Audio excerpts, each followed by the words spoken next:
চন্দননগরে জগদ্ধাত্রী পুজো শেষ হয়ে যাওয়ার পর আমাদের এখানে ঋষিরাজ জগদ্ধাত্রী পুজো শুরু হয়।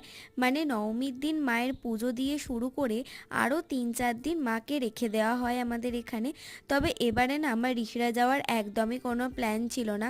তবে হঠাৎ করে অফিসে বসেই কিরণের সাথে প্ল্যান হয় যে আজকে গেলে কেমন হয়।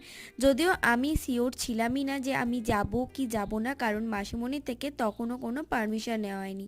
আর যেহেতু অফিসে ছিলাম আর অফিস থেকে বেরোতে বেরোতেও অনেকটা রাত হয়ে যেত, সেজন্য আমি একদমই শিওরই ছিলাম না যে আমি যাব। তবে বাড়িতে এসে মাসিমণিকে অনেক রিকোয়েস্ট করে, মানে প্রায় জোর করে মানিয়ে আমি আর চিন্টু চলে গেছিলাম ঋষিরায় ঠাকুর দেখতে প্রায় 11টা নাগাদ। বেশি কিছু ঠাকুর দেখিনি, অল্প কয়েকটা ঠাকুর দেখে দুজনে মিলে রাস্তায় চাউ আর চিকেন পকোড়া খেয়ে আমরা তারপর শেষে আইসক্রিম খেয়ে বেরিয়ে পড়লাম বাড়ির উদ্দেশ্যে, কারণ মাসিমণিকে কথা দিয়েছিলাম তাড়াতাড়ি বাড়ি ফিরবো। আজকের মতন